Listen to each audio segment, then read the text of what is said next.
Bonjour à tous et bienvenue pour ce nouveau numéro des dossiers de Mosaïque. Ce mois-ci, on s'intéresse au bois. Quelle exploitation publique et privée de nos forêts qui représentent quasiment un tiers du territoire français.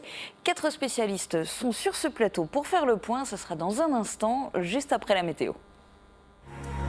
Patrick, votre conseiller pour la menuiserie intérieure. Construction, aménagement, génie bois, une équipe de pros. 31% des accidents du quotidien ont diverses origines.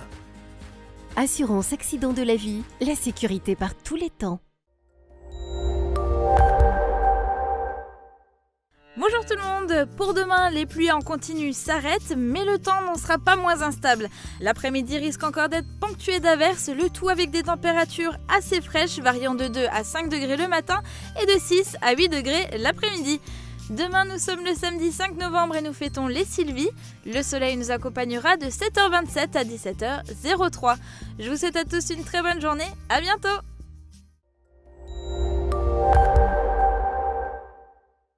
Je parraine un ami et tout le monde y gagne. Mon filleul, ma banque et moi. Au Crédit Mutuel, un client satisfait rayonne.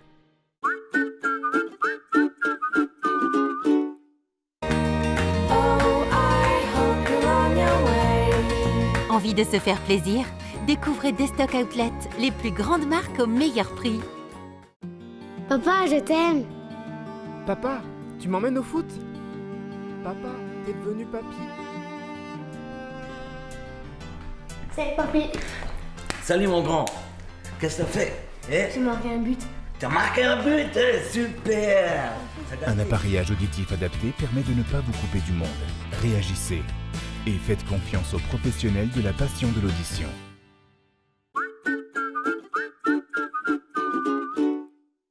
Hygiène, aide au repas, travaux ménagers et de confort. AVS Service, notre métier, vous accompagner. Nouvelle journée de championnat de CFA2 ce week-end, le Sarreguemines FC recevra le SC Schiltigheim.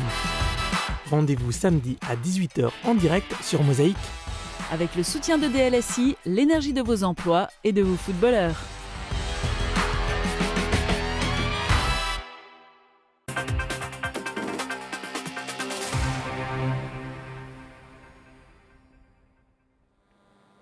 Que faisons-nous du bois de nos forêts? Quels sont les acteurs de cette filière? Comment se profile l'avenir? 4 spécialistes vont tenter de répondre à ces questions. Michael Weber, vous êtes président des communes forestières de Moselle et membre de la Fédération nationale des communes forestières. Jean-Jacques Redondin, vous êtes président du SIGF du Massif du Warnt, syndicat intercommunal de gestion forestière qui regroupe 9 communes, dont Guébenouz, Houndelin et Ypelin. Et vous êtes aussi administrateur de l'association des communes forestières de Moselle. Didier Daclin, vous êtes acheteur pour les Chênes de l'Est à Ambach, mais vous êtes surtout là aujourd'hui parce que vous possédez vous-même des forêts et que vous êtes président du syndicat des propriétaires forestiers de Moselle. Enfin, Franck Jacquemin, vous êtes le directeur de l'agence ONF de Sarrebourg, agence qui gère des forêts communales et surtout beaucoup de forêts domaniales pour le compte de l'État. Merci beaucoup, bonjour à tous les 4, merci beaucoup d'avoir réussi à vous libérer pour participer à cette émission. Alors presque un tiers de la France est recouvert de forêts, papier, bois de construction, meubles, bois de chauffage. Les forêts françaises sont-elles, selon vous, suffisamment et correctement exploitées? Oui, je pense, en tout cas pour ce qui concerne la propriété forestière communale et d'une certaine façon la propriété publique, mais je pense que Franck Jacquemin pourra le dire. Je crois que quand même on a la chance d'avoir en France un système de gestion forestière déjà ancien et qui fonctionne plutôt bien. Évidemment, à la marge, il y a des discussions que l'on peut avoir parce que c'est la main de l'homme sur une évolution naturelle, d'un espace naturel et on n'arrive pas toujours, ou est-ce qu'on doit toujours effectivement intervenir sur l'évolution de la forêt. Mais je crois qu'en tout cas, on a un système qui donne une forêt dans sa gestion qui est uniforme et qui contribue à l'économie locale. Et pour moi, je pense que c'est plutôt un signe de bonne gestion forestière. Parce que l'acteur incontournable, c'est ONF. Donc effectivement, toutes les forêts sont dotées d'un document de gestion durable. Donc on a 20 ans devant nous pour gérer les forêts. Chaque coupe, chaque programmation de travaux est programmée dans un document sur 20 ans. Et on entend fréquemment que les forêts françaises sont surexploitées puisqu'on voit beaucoup de bois à bord de route. C'est surtout que le bois reste plus longtemps en forêt entre le moment où on le coupe et le moment où on le mobilise, ce qui donne l'impression au public d'avoir une intensification de la gestion forestière. Alors qu'en réalité, si on prend l'exemple des forêts du pays de Sarreguemines, on coupe un peu moins de bois qu'il y a 10 ou 15 ans. Voilà. D'accord. Les forêts, justement, vous donniez l'exemple du secteur de Sarreguemines. On a pas mal de forêts communales en France. C'est un impact économique a priori assez énorme pour les communes, non ? Au niveau des communes, oui, il y a plusieurs volets. Il y a un aspect économique puisque ça crée des emplois, ça maintient des emplois, ça fait travailler des bûcherons. Et puis il y a aussi un aspect social du bois de chauffage qui par tradition en Moselle-Est, se fait sous forme de cession, donc du bois de chauffage où on revend les houppiers, donc les plus hautes parties des bois, dont on ne saurait pas trop quoi faire, on les met à disposition du public de nos communes. Donc c'est vrai que c'est un aspect économique intéressant, puisque un particulier peut aisément, avec un certain savoir-faire et l'encadrement de l'ONF, pour la sécurité, avoir 30 à 35 stères tous les ans à disposition et à un prix bien moindre que ce que l'on peut trouver chez Leroy Merlin ou d'autres distributeurs de bois. Donc la force aussi de s'allier à ses voisins, de former un syndicat Le syndicat, oui. Le syndicat, la force, c'est de maîtriser les coûts et d'optimiser les performances au niveau du revenu à l'hectare.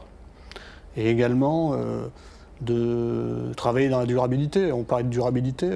Sur le syndicat de Dibelin, nous travaillons à 3,5 tonnes l'hectare, alors que les consignes sont à 5 tonnes.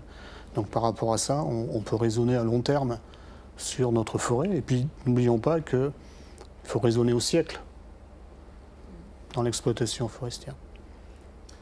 Oui, donc je voudrais juste rappeler que la forêt privée représente sur la région ouest, Lorraine-Alsace, un tiers en gros de la surface, mais qu'elle représente les 2 tiers sur le reste du territoire national. Les 2 tiers des surfaces forestières. Voilà, donc aujourd'hui la forêt privée en surface est malgré tout la surface la plus importante.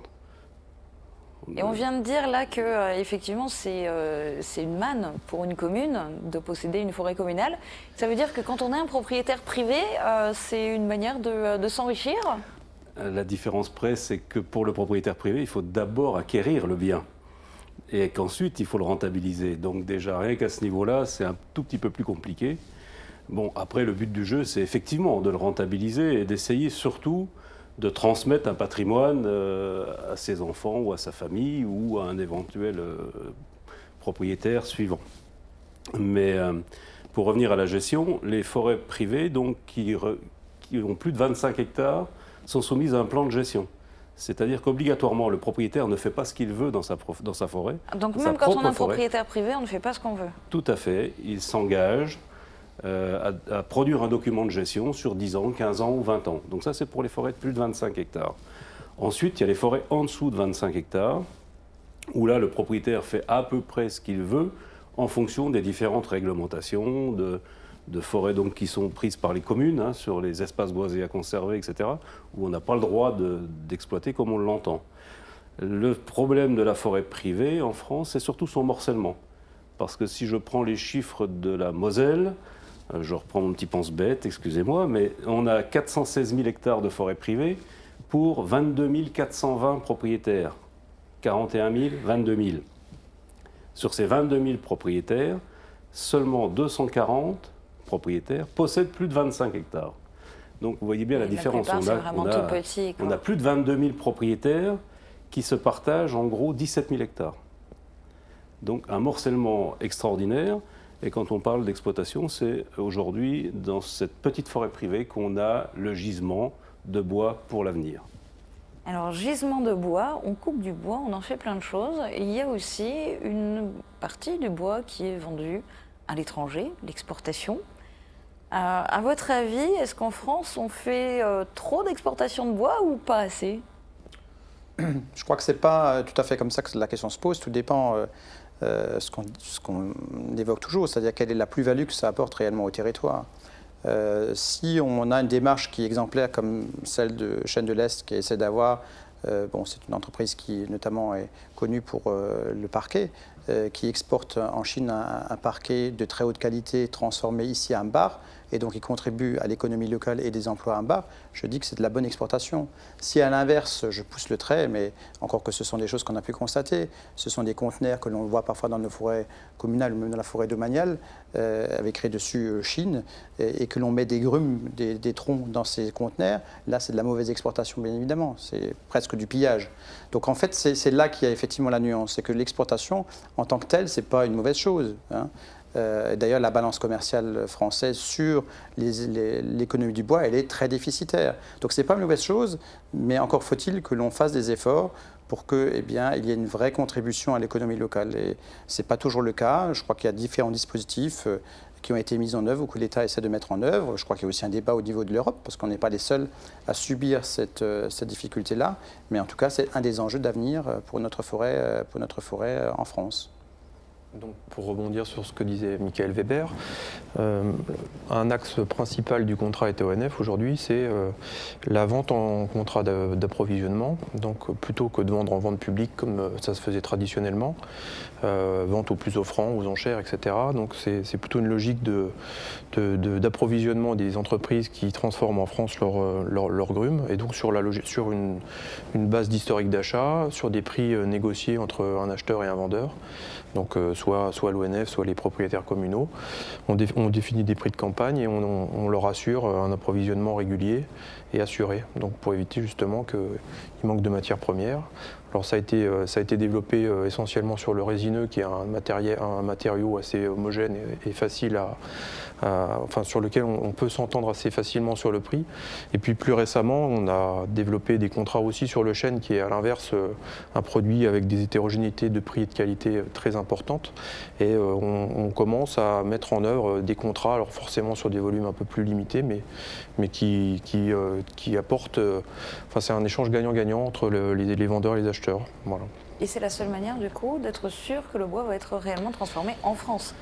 Alors il existe depuis quelque temps des ventes un peu particulières où même sur une base de mise aux enchères, on offre le bois aux enchères, mais seules les entreprises qui sont certifiées comme pouvant transformer le bois en France peuvent acheter sur cette catégorie de produits.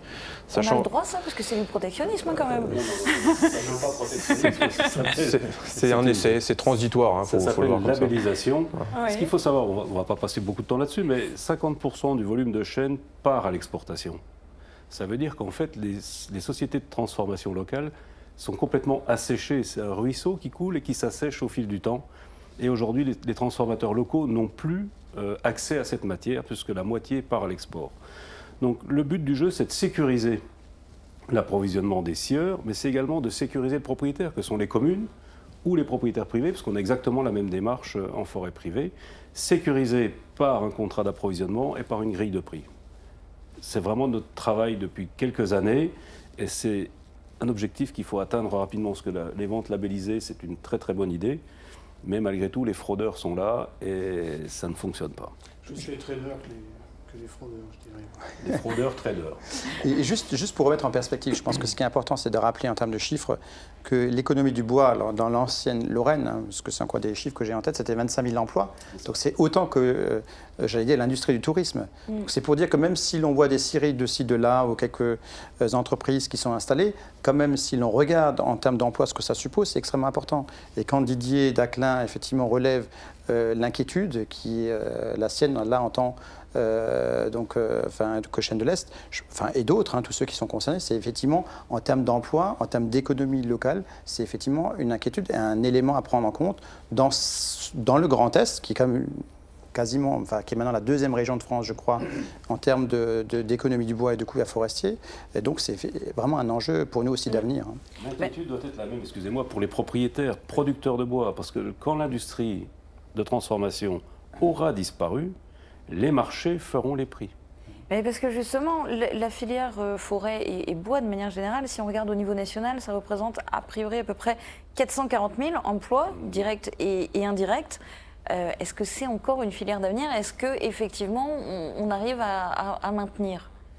Je dirais qu'au niveau des marchés qui découlent de l'exploitation de nos bois, sur notre secteur à nous de Dibelin, nous avons un très gros marché avec une société qui fabrique des emballages. Donc ça a l'air tout bête, mais il y a des produits manufacturés qui ne peuvent être que emballés dans du bois. On fait des palettes, mais on fait aussi des emballages très spéciaux. Et notamment, il y a une grosse scierie sur la région de Jarny, qui est un très gros client qui fait des achats de l'ordre de 700 mètres cubes au syndicat, et qui a besoin de hêtres. Si on n'avait pas mis en place des contrats de production pour cette entreprise-là, il manquerait de matières premières et ne pourrait plus travailler. Donc au jour d'aujourd'hui, ces contrats sont nécessaires. Pour ce qui concerne les communes forestières et en particulier le SIGF, sur les contrats chaînes, actuellement, on commence timidement à écouter un petit peu l'ONF, à traîner un peu les pieds sur les contrats chaînes, mais sur les chaînes de classe C ou D qui ne sont pas d'excellente qualité, on y vient. Et sur les très hauts de gamme, on n'a pas trop envie. Parce qu'on a besoin de rentrer de l'argent pour nos communes et qu'on peut les valoriser peut-être mieux à l'exportation, malheureusement. Non, alors, excusez-moi, les très haut de gamme, ce n'est pas de l'exportation, c'est de la transformation nationale, c'est le merrain, c'est de la tonnellerie. Et effectivement, sur ces produits-là, la concurrence est vive, la concurrence est française et la concurrence doit rester. Il n'y a aucun souci là-dessus. Par contre, les propriétaires, quels qu'ils soient, privés ou communes, doivent faire l'effort sans que ce soit un effort financier. Il faut qu'en face, les sieurs fassent également l'effort d'apporter à la commune et aux propriétaires le juste prix de la matière qui va être livrée. Et c'est que comme ça qu'on arrivera effectivement à sauver cette filière, quoi.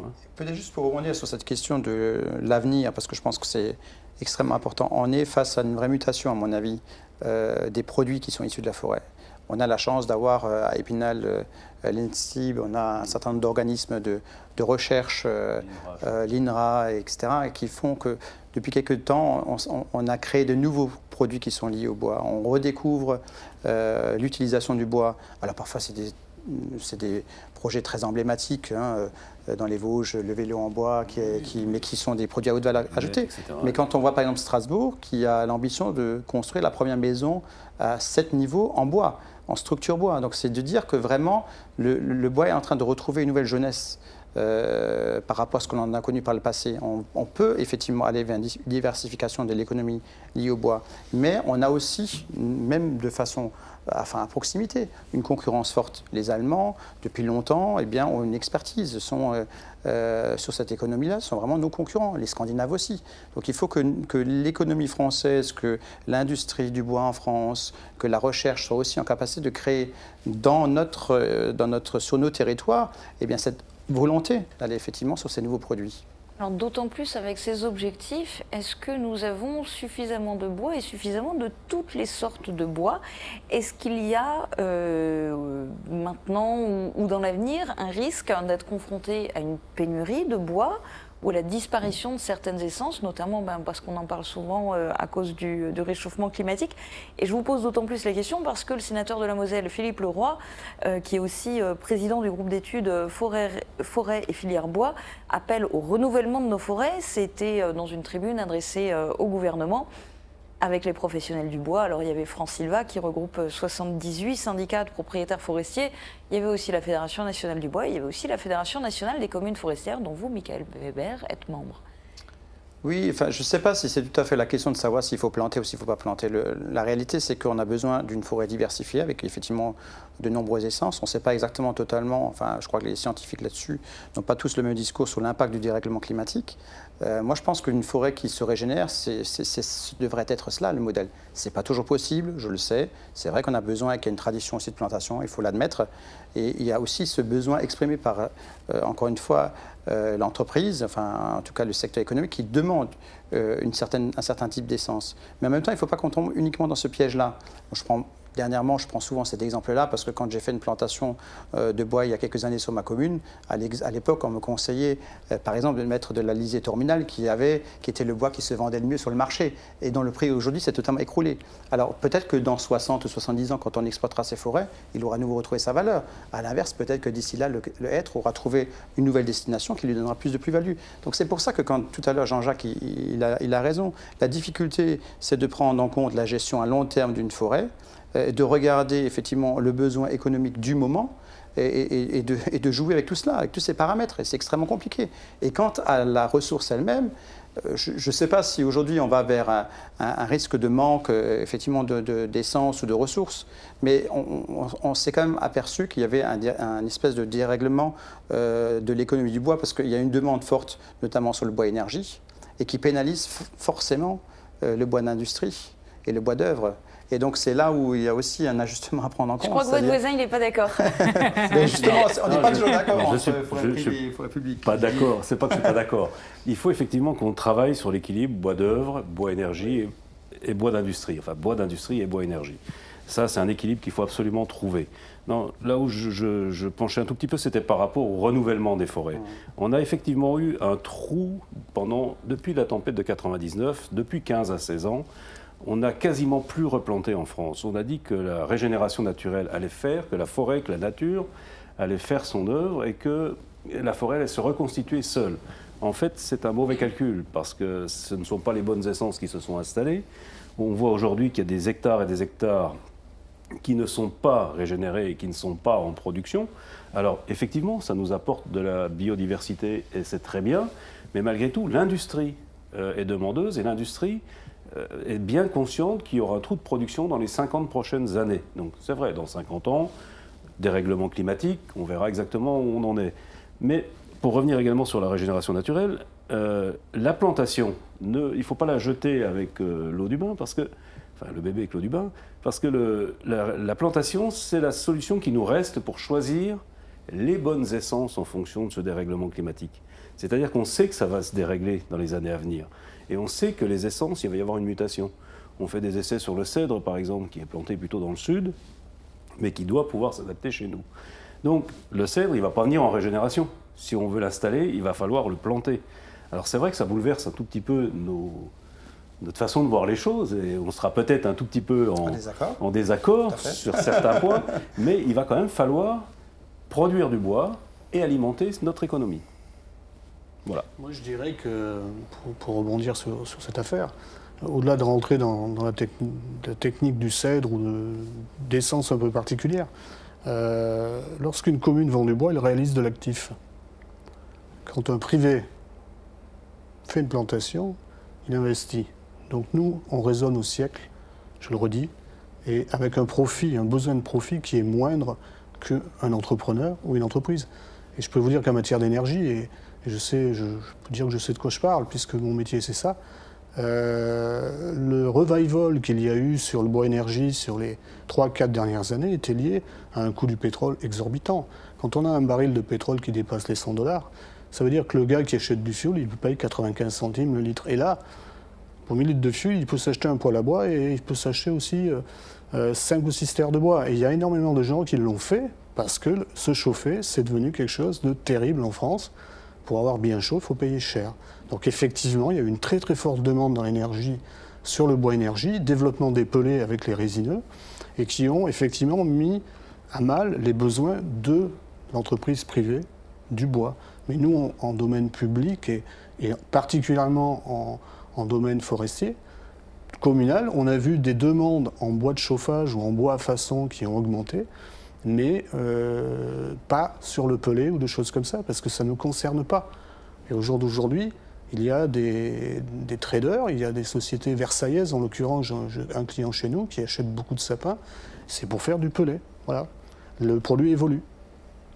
Juste une petite remarque, la tradition française, c'est de produire du bois d'œuvre. Donc toute la sylviculture, donc la culture de la forêt, est tendue vers l'obtention de produits de grande qualité. Donc ça, c'est une tradition qui remonte à plusieurs siècles maintenant et dont on récolte les fruits aujourd'hui. Je pense qu'il faut continuer, en tout cas c'est ce que l'État nous demande, de produire du bois d'œuvre. Et de toute façon, il faut avoir en tête que le bois finira toujours un jour dans la cheminée. C'est-à-dire que c'est mieux s'il a d'abord une autre vie avant de finir dans une cheminée. Et donc il ne faudrait pas effectivement qu'on tombe dans le travers de produire du bois énergie pour remplacer le pétrole, sans passer par les stades, les stades avant de bois, de stocker du bois dans de la construction, dans des meubles ou des panneaux, etc. Voilà, donc pour arriver à ce résultat-là, il faut garder en tête que le réinvestissement en forêt est nécessaire, quel que soit le propriétaire à mon avis. Alors après, chaque propriétaire décide de son taux de réinvestissement, mais le réinvestissement il peut se faire par des plantations si effectivement on juge que la qualité de la régénération naturelle est insuffisante, avec des essences adaptées. Donc il ne faut pas non plus voir des champs d'arbres comme ça a été une époque. Les champs d'épicéa, aujourd'hui on n'en fera plus, puisque l'épicéa n'est pas adapté au changement climatique. Ça c'est une des seules, en tout cas en plaine. Voilà. Donc ça c'est un exemple dont on se sert pour ne pas recommencer les mêmes erreurs. À l'inverse, on sait qu'il y a des essences qui résisteront mieux au changement climatique, comme le chêne. Donc c'est une essence qui fait partie du cortège naturel des forêts feuillues de plaine, qui est largement demandé, qui a une valeur sûre dans le temps. Donc clairement, un propriétaire qui choisit de planter du chêne si sa régénération est manquée, c'est un investissement sur lequel il est quasiment sûr de retrouver ses petits, quoi. Concernant le reboisement, il y a aussi des démarches qui sont menées au niveau de l'État. Il y a notamment le Fonds stratégique de la forêt et du bois, c'est typiquement son rôle de pourvoir au reboisement. Et le ministre de l'Agriculture et de la Forêt, Stéphane Le Foll, a annoncé fin septembre le versement par l'État de 28 millions d'euros au titre de la loi de finances 2017, avec l'objectif fixé d'au moins 100 millions d'euros pour ce fonds qui est également abondé par la filière, l'Union européenne, et puis par des financements innovants. Est-ce que c'est suffisant selon vous ? A priori, ça ne sera pas suffisant, mais ça sera déjà pas mal, parce que pour le moment, on n'a rien. Donc c'est un bon début. Ça va dans le bon sens. Il faut attendre et il faut que ça vienne. Mais je pense qu'il faut aussi qu'à un moment ou un autre, propriétaires et industriels se tendent la main et prennent en charge la suite. C'est-à-dire que la ressource, les industriels en ont besoin, les propriétaires ont besoin des industriels pour vendre leurs ressources. Et je crois qu'il y a des montages qu'on pourrait envisager entre ces deux personnes pour que les uns et les autres, toujours dans cet esprit de sécurisation. On pourrait très bien envisager que le propriétaire sécurise une partie d'approvisionnement de l'industriel local et qu'en contrepartie, l'industriel local abonde un fonds qui pourrait permettre aux propriétaires de planter. C'est une idée qu'on a développée dans les Vosges sur le résineux, mais c'est une idée qu'on devrait pouvoir développer au niveau régional, voire grande région, et l'Europe s'intéresse effectivement à ce dossier-là. Aide-toi, le ciel t'aidera. Peut-être juste pour revenir sur cette histoire du fonds, est-ce qu'il est suffisant ou pas, c'est pas la question, enfin à mon sens. Je rappelle quand même que quand à l'époque ça existait, puisqu'il y avait déjà le Fonds forestier national qui existait, le FFN, il est aussi mort parce qu'à un moment donné, on n'utilisait plus l'ensemble du fonds, des moyens financiers qui étaient mis en œuvre. Et donc, alors après, avec les problématiques budgétaires qu'on connaît. Donc là, il y a eu une négociation qui a permis à ce que ce fonds-là existe. Je pense que ce qui est important de voir, c'est effectivement comment est-ce qu'il sera utilisé. Si à un moment donné, la demande, elle est là, peut-être qu'il sera abondé, j'en sais rien. Et je crois que Didier a raison quand il dit qu'il y a cette nécessité entre le propriétaire et l'industriel que de se regarder. Je reviendrai juste, pour revenir sur ce qu'on a dit tout à l'heure, parce que, voilà, comme on disait, ça dépend, enfin, chaque propriétaire voit sa forêt un peu comme il l'entend. Moi, je mets quand même un bémol sur l'impact du dérèglement climatique, parce que personne ne sait réellement aujourd'hui, et quand même les scientifiques entre eux ne sont pas d'accord totalement sur l'impact qu'il peut avoir. Je prends juste l'exemple, on est à la frontière, les scientifiques allemands par rapport aux Français n'ont pas la même vision, notamment de la résistance du hêtre par rapport au dérèglement climatique. Donc je dis, c'est pour ça que depuis le début de cet échange, j'arrête pas de dire que la question qui est la nôtre, c'est d'avoir une action humaine sur une forêt dont on ne sait pas exactement quelle sera la situation globale au regard du climat dans 100 ans. Hein. Donc c'est extrêmement compliqué pour nous. Donc il faudra qu'on refasse cette émission dans 50, 75 ou 100 ans. Nous sommes au rendez-vous. D'autres interlocuteurs. Il est clair qu'entre-temps, il va falloir tout à fait. planter, régénérer, renouveler et remettre en chantier la production de bois. On en aura besoin. C'est effectivement une filière stratégique et on en aura besoin pour l'avenir. Pour en revenir sur les aides financières promises par notre gouvernement, il serait peut-être judicieux de sa part de se demander ce que l'on fait de la taxe sur la propriété non bâtie qui concerne les forêts communales. Parce que jusqu'à preuve du contraire, cet argent sert à financer les chambres d'agriculture et ne revient pas aux forêts. Eh bien, je vous propose que la question reste ouverte parce que c'est malheureusement la fin de cette émission. Merci beaucoup à tous les 4 d'y avoir participé. Très bonne journée à tous et très bon week-end à lundi dès midi sur Mosaïque.